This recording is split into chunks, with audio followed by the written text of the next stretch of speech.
우리나라는 OECD 국가 중에 상속세 부담이 2위인데요. 통계적으로 1등은 일본, 2등이 우리나라입니다. 근데 사실상 세부담을 살펴보면 우리나라가 1위를 차지하고 있어요. 실질적으로 봤을 때 우리나라가 상속세 세부담이 1위입니다. 그러니까 우리나라가 전 지구상에서 상속세를 가장 많이 내는 나라라고 할 수 있죠. 그런데 그 상속세가 25년 만에 드디어 개편됩니다. 그동안 자산 상승만큼 상속세 제도가 개편되지 못해 중산층 세금이 되었다는 비판이 많았었는데요. 예시로 아파트를 하나 볼게요. 2006년에 3,800만 원에 매매된 광장동 아파트가 현재는 15억에 매매가 되고 있습니다.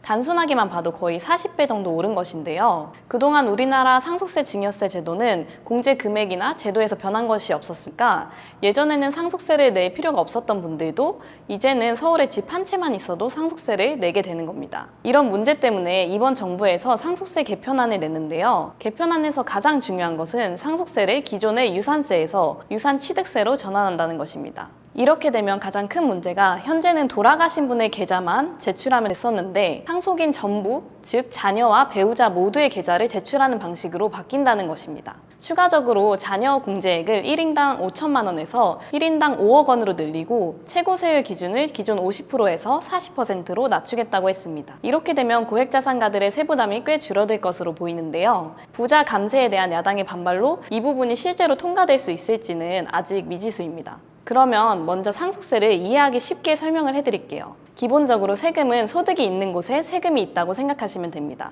예를 들어서 내가 근로로 10억을 벌면 근로소득세가 나오고 사업을 해서 10억을 벌면 사업소득세가 나오고 부동산을 팔아서 10억을 벌면 양도소득세가 나오는 구조죠. 그런데 부모님한테서 10억을 그냥 받으면 뭐가 나올까요? 부모님이 살아계셨다면 증여세가 나오고 부모님이 돌아가셔서 유산으로 받았다면 이때 상속세가 나오는 겁니다. 문제는 앞서 말한 근로, 사업, 양도소득세는 실현된 소득에 대해서 과세되기 때문에 돈을 가지고 있으니까 납부하기가 더 쉽겠죠. 그런데 부동산을 증여받거나 상속받은 경우에는 아직 소득이 실현되지 않은 것에 대해서 과세가 이루어진다는 게 문제인데요. 이렇게 되면 세금을 내기 위해 부동산을 팔아야 하는 문제가 생기는 거죠. 예를 들어서 아버지가 100억짜리 부동산을 남기고 돌아가셨어요. 그러면 기본공제 5억 원을 제외한 95억 원에 대해서 상속세가 나온다고 생각하시면 95억 원은 당연히 최고 세율인 50%가 적용이 되고 대략 계산을 하면 42.9억 원이 상속세로 나온다고 보면 됩니다. 이거를 현금으로 내라고 하는 건데 100억 부동산을 물려주셨다고 해도 실질적으로 현금으로 40억 이상을 갖고 있는 경우는 거의 없습니다. 그래서 결국에는 부동산을 급하게 팔게 되는 거죠. 이런 경우 제값을 받지 못하고 파는 경우가 많습니다.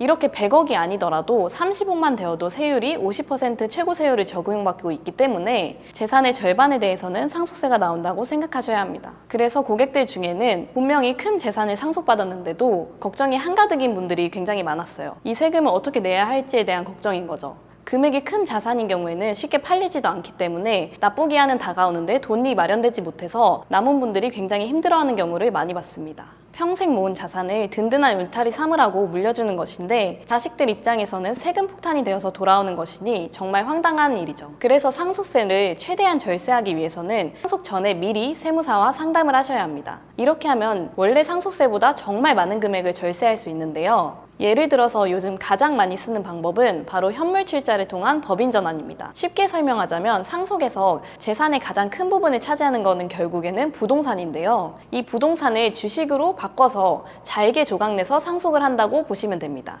이렇게 하면 원래 내야 할 세금에서 최소 50% 많이 줄일 수 있게 됩니다. 상속 플랜의 경우에는 상속이 일어나기 적어도 10년 전부터는 대비를 하셔야 되는데요. 저를 찾아오시는 고객님들은 보통 70대 전에 찾아오시는 경우가 많습니다.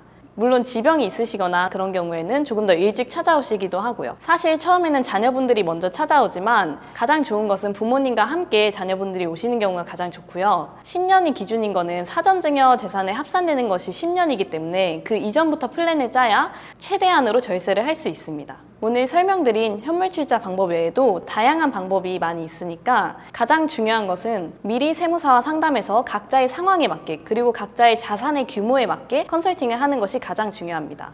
저는 어릴 때부터 노래를 배웠고 예중, 예고, 성악 전공으로 대학을 졸업했습니다. 대학 졸업 후 전공과 상관없는 세무사 시험을 받고 상위 3%의 성적으로 세무사가 되었습니다. 제가 대한민국에서 가장 훌륭하고 최고의 세무사라고 생각하진 않습니다. 하지만 저를 함부로 대체할 수 있는 세무사도 없다고 생각합니다. 오늘 말씀드린 상속세 컨설팅에 대해서 더 자세하게 상담받고 싶으시면 저 이세연 세무사를 찾아주시기 바랍니다. 감사합니다.